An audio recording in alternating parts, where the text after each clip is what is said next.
इस संसार में प्राणियों का पुनर्जन्म क्यों होता है। श्रावस्ती में एक बहुत अमीर ब्राह्मण था। साइंस में भी कहा गया है कि on every action there is equal and opposite reaction, that is the Newton's law. क्रिया के विपरीत समानांतर प्रतिक्रिया उत्पन्न होगा। तो क्या ये माना जाए कि दोबारा भगवान बुद्ध का आगमन होगा? मुझे किसी का आलोचना या किसी का प्रशंसा नहीं करना, मैं निष्पक्ष रूप से बात करता हूँ। मैं प्रयास करता हूँ कि जो अच्छी चीज़ें हैं लोगों की उसमें जानकारी जानी चाहिए, लोगों को जानना चाहिए। भंते जी, आपका बहुत बहुत स्वागत है इस पॉडकास्ट। नमो बुद्धाय। भंते जी, थोड़ा सा हम चाहेंगे कि हमारे दर्शकों को आप थोड़ा सा अपने बारे में बताएं। मेरा नाम है भंते सागर धम्मा।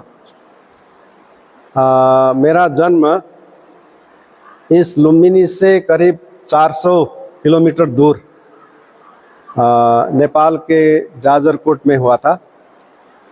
और मैंने इस बुद्ध धर्म का ग्रहण श्रीलंका में किया। 2001 मार्च 27 तारीख के दिन मैंने श्रामणेर शिक्षा का ग्रहण किया। और एक साल के बाद 2002 जून 18 में मैं उपसंपदा भिक्षु बन गए श्रीलंका में। सबसे पहले हम जानना चाहेंगे, राजकुमार सिद्धार्थ से लेकर ज्ञान प्राप्ति तक जो भगवान बुद्ध बनने तक का जो सफर है, उसके बारे में हम जानना चाहेंगे। तो राजकुमार सिद्धार्थ कुमार लुम्बिनी में जन्म लेने के बाद कपिलवस्तु में राजमहल में उनका परवरिश हुआ। उन्होंने 29 साल बिताया। उस 29 साल तक उन्होंने सांसारिक जो ज्ञान है, राज परिवार में जो भी शिक्षा दिया जाता था, वो सभी को उन्होंने ग्रहण किया और बहुत अच्छे तरीके से सांसारिक रूप से उस समय दिया जाने वाला सारों सभी बातों को उन्होंने अच्छा से ग्रहण किया। लड़ाई युद्ध में कैसा दुश्मन परास्त किया जाए, युद्ध कला, सारी बातें। और उसके बाद जो है राजनीति, राजनीति, तंत्र नीति जो है, सब कुछ उन्होंने सीखा। लेकिन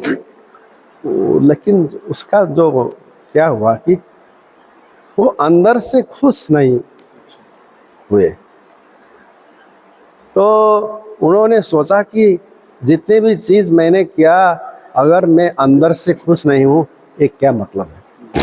तो मैं ऐसा शिक्षा में मुझे चाहिए, ऐसा ज्ञान मुझे चाहिए, ऐसा मार्ग मुझे चाहिए कि जो आदमी को अंदर से खुश रख सके। तो उसी ज्ञान के खोज में 29 साल से 35 साल का उम्र तक उन्होंने व्यतीत किया।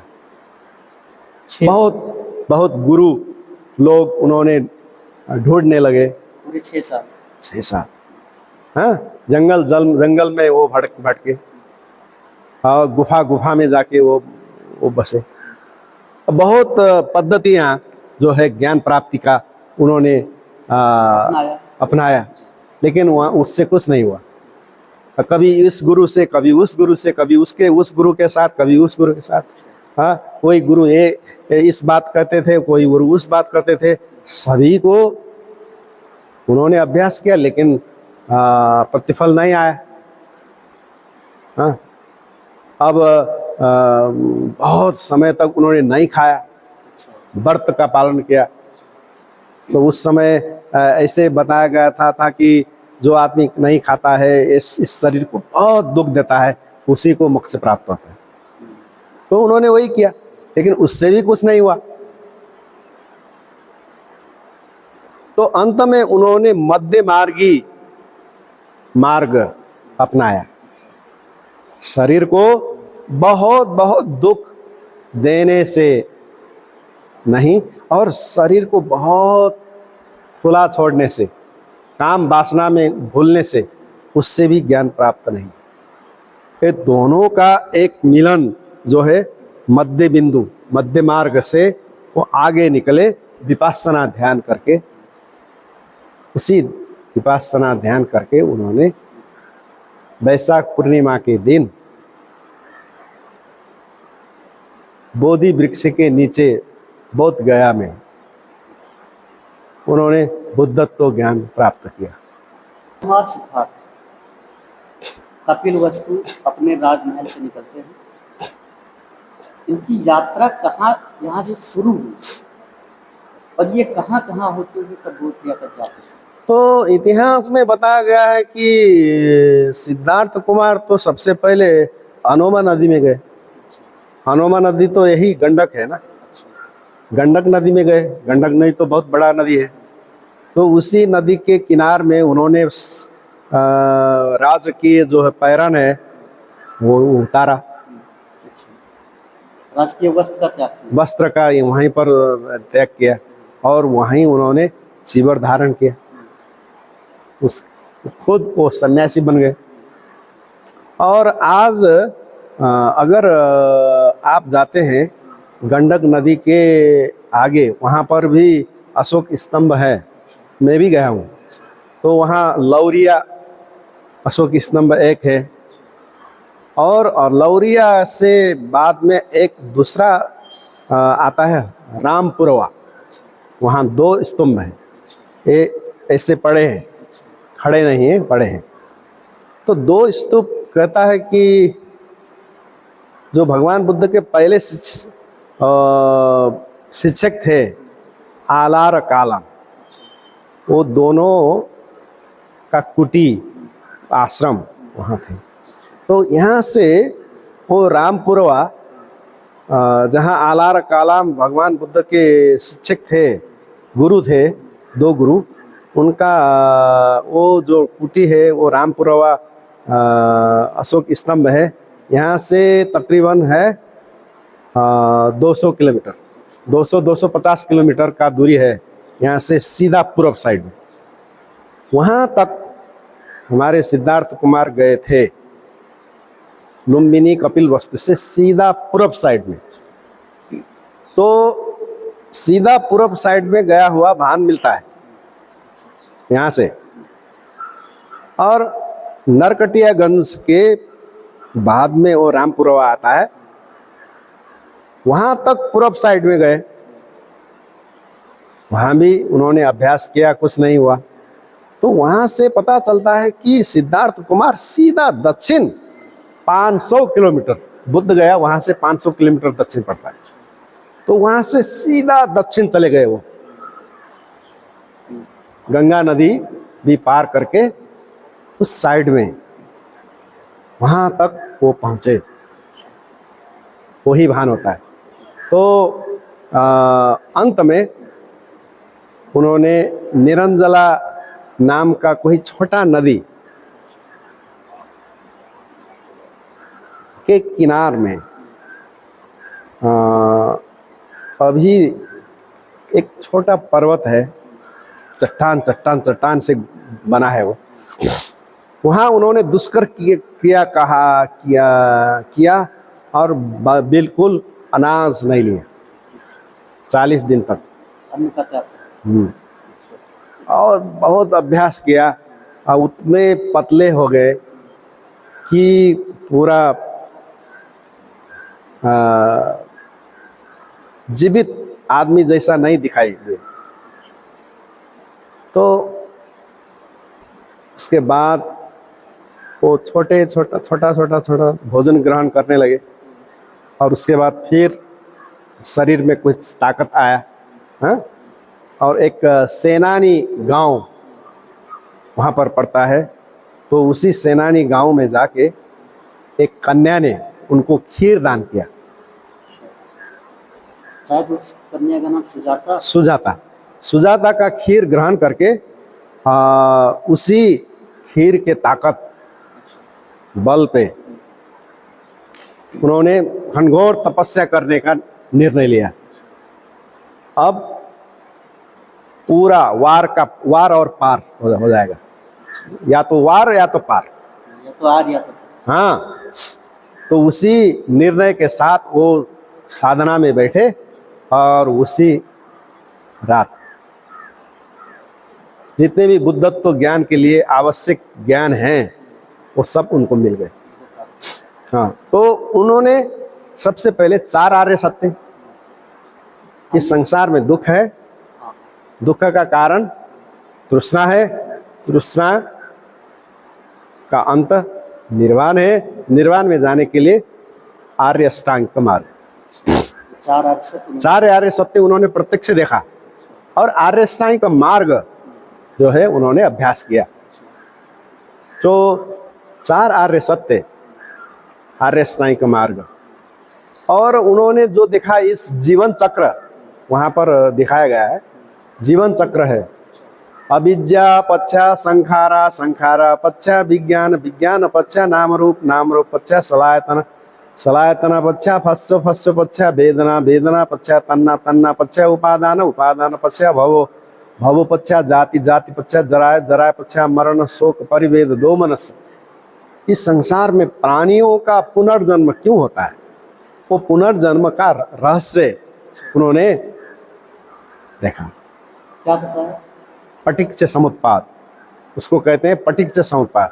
पुनर्जन्म किस आधार पे होता है?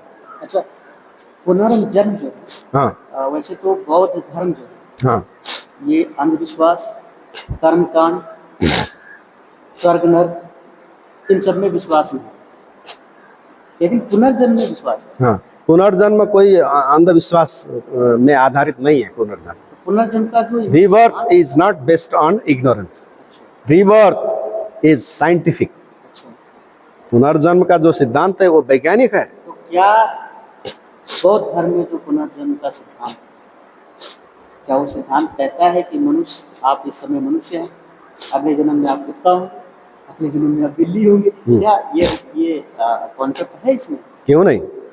भगवान बुद्ध के समय में आपको सूत्र में आता है, हाँ, एक श्रावस्ती में एक बहुत अमीर ब्राह्मण था।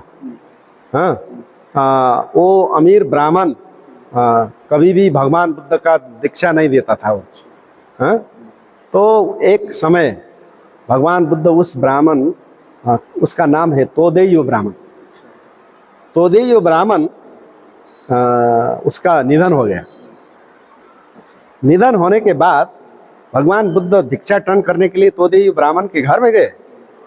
वहाँ पर एक कुत्ता आया, भूखने लगा। तो भगवान बुद्ध ने कहा, हाँ, जिस समय तुम मानव था, इस घर के मालिक थे, उस समय बहुत कंजूस तुम था, तुम्हारा नाम था तोदेयो ब्राह्मण। आज अपने कर्म के कारण अपने घर में तुम कुत्ता बन के जन्मा हुआ है, अभी मुझे ऐसा भुगता है। ऐसा ही कहा भगवान बुद्ध। तो वो कुत्ता डर मारे, हाँ, वो चला गया वापस घर के अंदर। घर के अंदर जाके एक कोने पे वो ऐसे चुपचाप रहने लगा।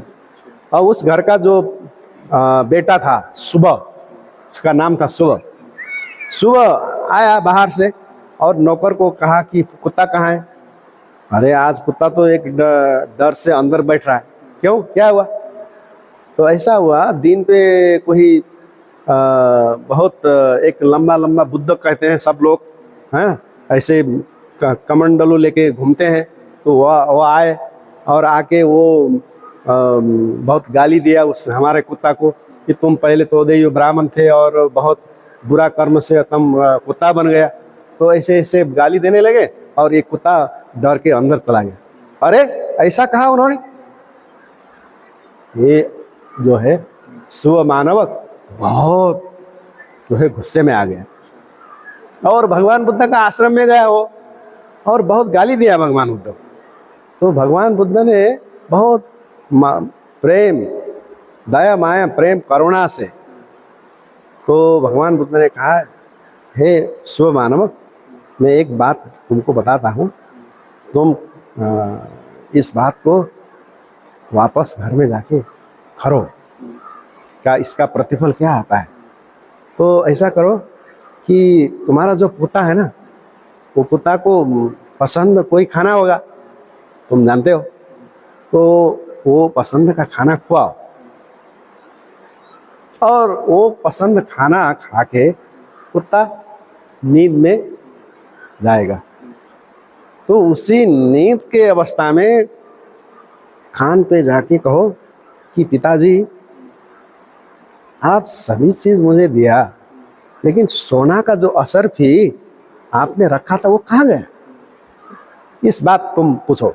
उसके बाद वो कुत्ता क्या करता है, तो शुभ मानव वही करता है, जाके उसी तरह से खाना देता है और मनपसंद खाना खाए कि वो नींद में चला जाता है। उसी समय ये बात होता है कि पिताश्री, आपने सभी संपत्ति मुझे दिया, लेकिन सोना का जो घड़ा था वो कहाँ है। तो वो बात सुन के कुत्ता ऐसे आगे आगे कुत्ता है जाता है, और पीछे पीछे वो जो है शुभ मानव उनका जो पुत्र है वो जाता है, और ऐसे ऐसे ऐसे करके घर के पीछे एक जमीन पे ऐसा करता है, और अंदर जो है 10 घड़ा मिलता है, सोना असरफी रखा हुआ 10 घड़ा वहां पर मिलता है। तो उसी घोड़ा को देख के वो शुभ मानव रो पड़ता है कि भगवान बुद्ध ने जो कहा वो सत्य है।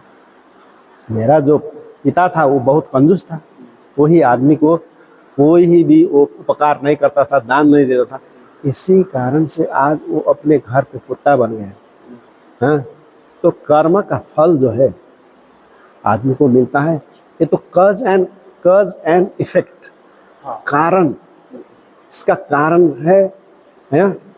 तो ये तो साइंटिफिक नियम है, जितना जैसा जैसा कर्म होगा उसी का रिजल्ट भोगना पड़ेगा, वो कोई भगवान से दिया हुआ चीज नहीं है। साइंस में भी कहा गया है कि on every action there is equal and opposite reaction, that is the Newton's law. क्रिया के विपरीत समानांतर प्रतिक्रिया उत्पन्न होगा। तो ये तो न्यूटन का लॉ है ना, ये रूढ़िवादी तो हम नहीं कह सकते। Common law is totally based on the science. तो इस प्रकार जो है, जैसा आपका कर्म होगा, जैसा चिंतन होगा, तो उसी तरह से इसका रिजल्ट आएगा। तो जैसे आपने जो अभी कहा कि पुनर्जन्म की का जो सिद्धांत है, कॉन्सेप्ट है, बौद्ध धर्म भी इसको मानता है, भगवान बुद्ध भी इसको प्रमाणित कर गए। वो ही देख के अंत में बुद्धत्व उन्होंने प्राप्त किया। मानते हैं। तो क्या ये माना जाए कि दोबारा भगवान बुद्ध का आगमन होगा? नहीं, जब भगवान जो भी बुद्ध बनते हैं वो मोक्ष प्राप्त कर लेते हैं। अपने अंदर का जो लालचीपन है ना, लोभ, उसको पूरा खत्म करते हैं। जब आपका जो लोभ है, तृष्णा है, वो खत्म हो जाता है, उसके बाद आपका जन्म नहीं होगा। जन्म तो तृष्णा के कारण से होता है, लोभ के कारण से होता है। इस संसार के पीछे पीछे क्यों जाते हैं आप? पीछे पड़ना का कारण क्या है? लालचीपन, कुछ पाने के लिए, मोह और माया। हाँ, मोह और माया, उसी कारण से प्राणियों का जन्म होता है। जब वही चीज नहीं है, उसका खत्म हो गया, तो क्या जन्म होगा? बहुत बढ़िया। थोड़ा सा ये बताइए कि जैसे आप बनते हैं या बौद्ध भिक्षु, तो ये क्या प्रक्रिया होती है बनने की? इसकी जो है, कोई साधक अगर बनना चाहे तो क्या प्रक्रिया? भिक्षु बनने के लिए देखिए, सबसे पहले आदमी का उद्देश्य होना चाहिए कि मैं इस संसार के जितने भी सांसारिक चीज से मैं वो बेकार है, इससे आदमी लिप्त नहीं रहना। हाँ, लिप्त रहना नहीं है। आखिर संसार में जितने भी भौतिक चीज हैं, उससे होता क्या है? हाँ? आदमी संतुष्ट नहीं हो सकता है, सुखी नहीं हो सकता है।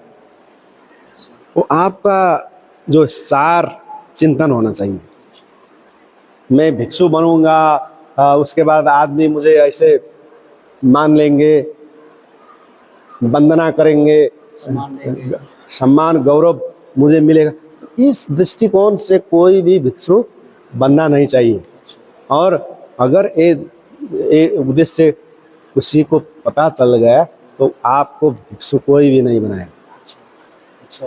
हाँ, जैसे पानी के लिए आप कितने पिपास वो हैं, इसीलिए आध्यात्मिक ज्ञान के लिए कितने आप तड़प रहे हैं, अच्छा। वो आपको प्रमाणित करना होगा। आध्यात्मिक ज्ञान के लिए तड़प रहे हैं तो अवश्य ही आपको वो मिलेगा। ऐसा नहीं है कि कोई भी आप जैसा वस्त्र पहनने लगे किसी गांव में और चले जाए कि हम तो बहुत भिक्षु हैं बनते हैं। नहीं, वस्त्र तो धारण कर लेगा, लेकिन कुछ समय बाद आदमी को पता चल जाएगा कि ये असली भिक्षु नहीं है। तो जितना मिलने वाला जो सम्मान है, गौरव है, वो नहीं मिलेगा। उपासक और उपासिकाएं, हाँ, ये किसे कहते हैं? मतलब क्या इसका? उपासक उपासिका तो गृहस्थ को कहते हैं, जो बुद्ध धर्म में विश्वास रखते हैं, भगवान बुद्ध में विश्वास रखते हैं, हाँ, और बुद्ध शासन में विश्वास रखते हैं।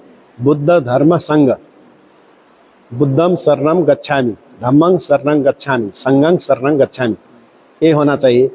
उसके बाद जो पंचशील है, किसी भी प्राणियों का जो है हत्या नहीं करने का एक दृढ़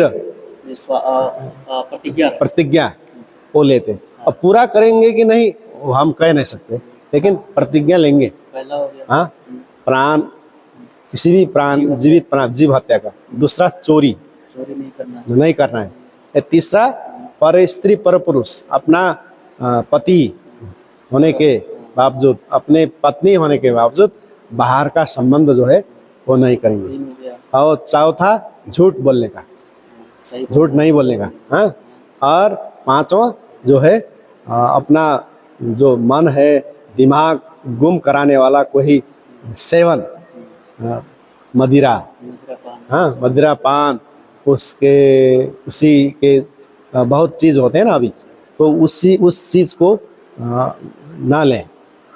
इस पांचवा चीज़ का प्रतिज्ञा करेंगे। और उसके बाद सबसे महत्वपूर्ण ऐसा है कि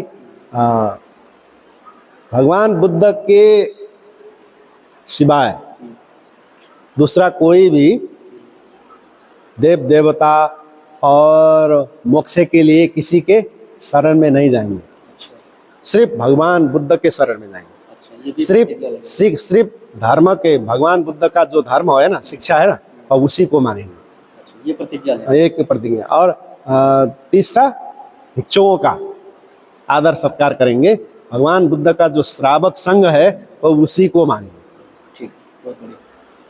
जो अभी आपने बताया, बुद्धं शरणं गच्छामि, संघं शरणं, धम्मं शरणं, धम्मं शरणं गच्छामि, संघं शरणं। एक बार इसको थोड़ा सा डिटेल में। हाँ, बुद्ध नत्ति में शरणं अन्यं, मुझे संसार में किसी का शरण मुझे नहीं है, सिर्फ बुद्ध का शरण। नत्ति में शरणं अन्यं, बुद्धो में शरणं वरं। दूसरा, धम्मं शरणं गच्छामि, किसी धर्म का शरण नहीं है, सिर्फ बुद्ध धर्म का शरण है। संघं शरणं गच्छामि, संघं शरणं गच्छामि, किसी गुरु का शरण नहीं है, लेकिन भगवान बुद्ध का जो श्रावक संघ है, भिक्षु, वो ही मेरे गुरु उनको ही मानना है। और जिसको भी तुम गुरु मानते हो तो तुम कैसे,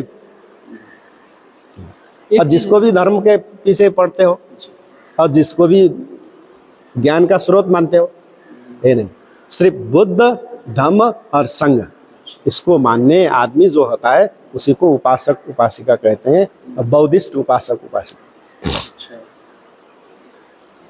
एक चीज़ हमने देखा है अपने क्षेत्र में, मैं चूँकि इंडिया में रहता हूँ, तो अभी हाल के दिनों में हमने देखा, 2-4 सालों में ये चीज़ ग्राउंड लेवल पर मैं आपको थोड़ा सा बता रहा हूँ, क्योंकि मुझे लगता है कि बौद्ध धर्म में जो शादी का एक वो होता है, ऐसा कोई विधि नहीं दिया गया नहीं, भगवान बुद्ध ने तो नहीं दिए है, लेकिन बाद में बनाया है।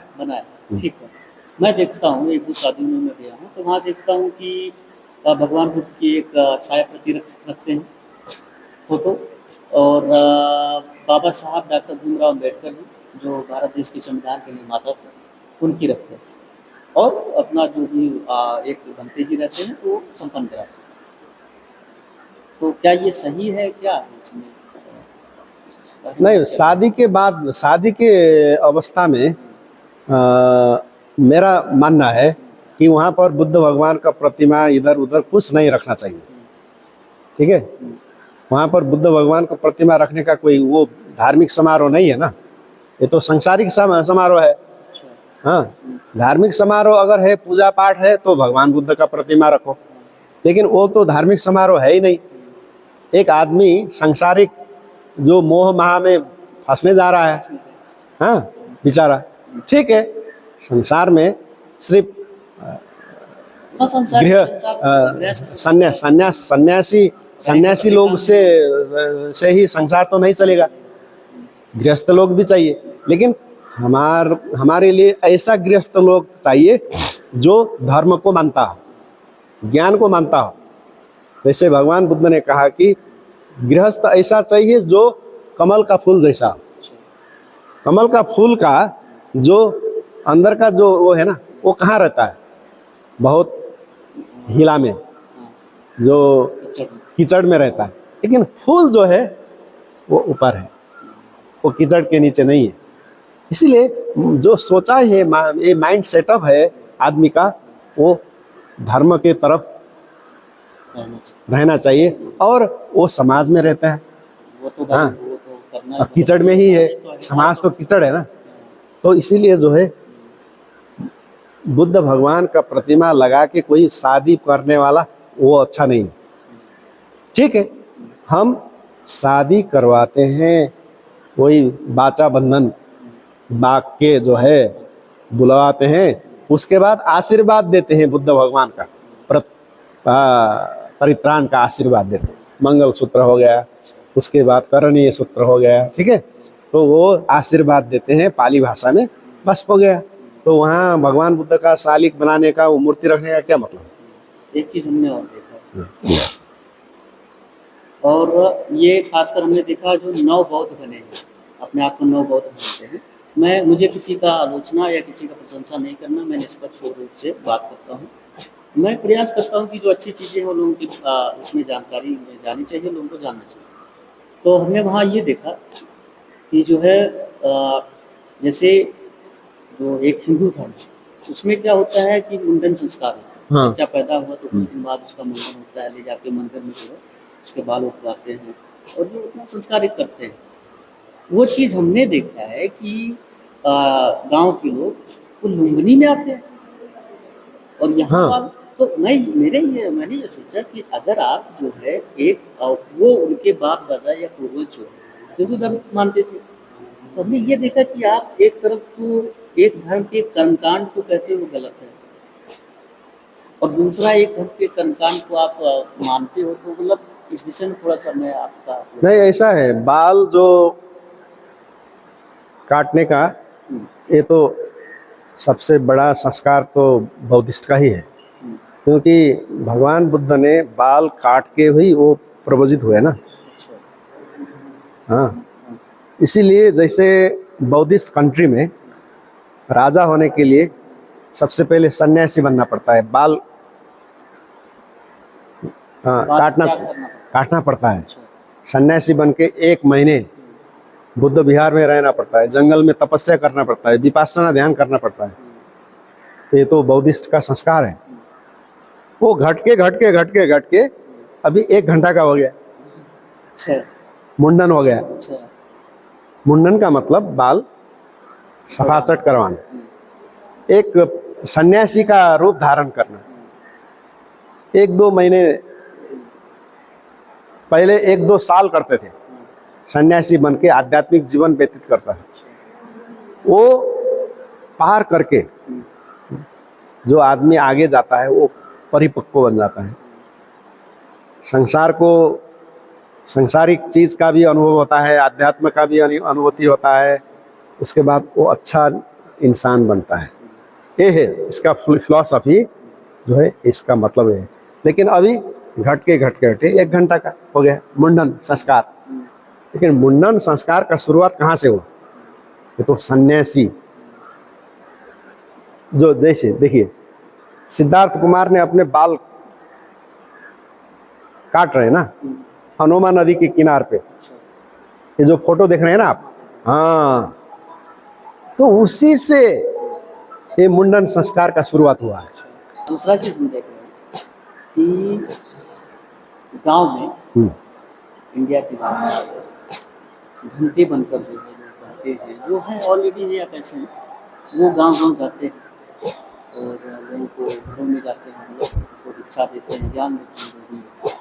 तो एक तरह से ये हिंदू धर्म में भी था गुरु परंपरा, गुरु शिष्य परंपरा, या पंडित जी जो विशेष कर जाते थे, तो फिर ये तो उसी चीज़ को पालन करना होगा। अच्छा, अब ये चीज़ शुरू है, अब शुरू है तो घंटे जी अब जाते हैं गांव में, उसके बाद तो ये होगा कि फिर आप इनको दक्षिणा भी देना,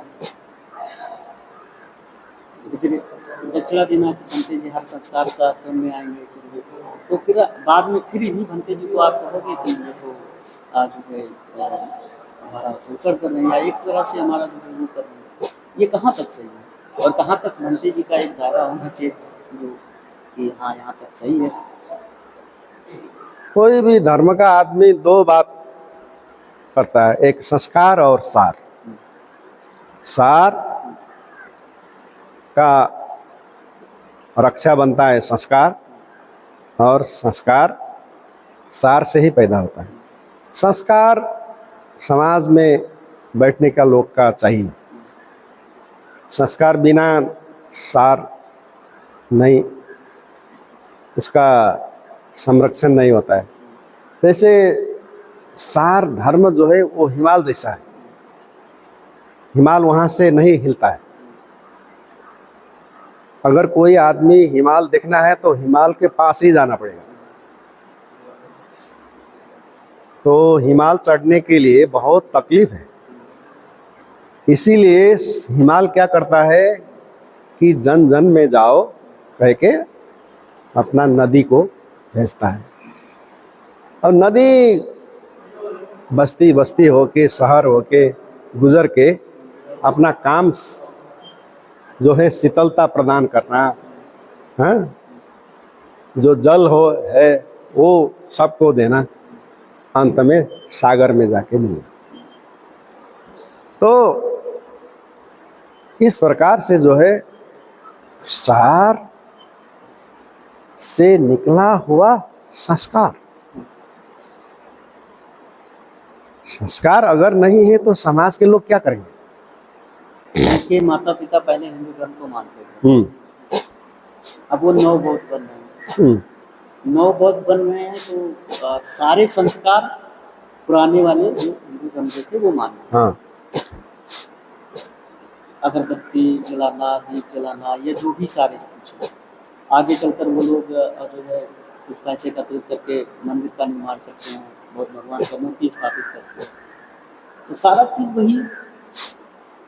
और जो मुख्य ज्ञान की बातें, हाँ, तो किसी को पता ही नहीं। ऐसा है कि आज जो भी नव बौद्ध बने हैं उनके पास अच्छा चीज भी है, बुरा चीज भी है, दोनों। एक बुरा चीज है बदला का भावना, ये मैं कहना चाहता हाँ, बदला का भावना से कोई बुद्धिस्ट नहीं बनता है। मैं पूरा मैं स्पष्ट रूप से कहता हूँ, भगवान बुद्ध ने कहा बुद्धिस्ट बनने के लिए 4 बातें तुम्हारे पास होना चाहिए: मैत्री, करुणा, मुदिता, उपेक्षा। ये 4 बातें बिना कोई भी बौद्धिस्ट नहीं बनता। बदला का भावना रख के कोई भी बौद्धिस्ट नहीं बनता। हाँ। यही मैं कहना चाहता हूँ। हाँ। आजकल ज्यादातर लोग विरोध करते हैं पंडितों का, हाँ। और पंडितों का करते करते धर्म का You cannot be a Buddhist with the feeling of revenge. मैत्री, करुणा, मुदिता, उपेक्षा, 4 बातें। चतुर्ब्रह्म, हम उसको पाली संस्कृत में चतुर्ब्रह्म कहते हैं।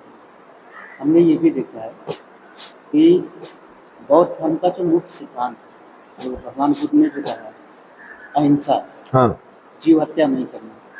आज के जो नव बौद्ध हैं, मैं देखता हूँ उनके घरों में अक्सर जो है मांस मछली बनता है।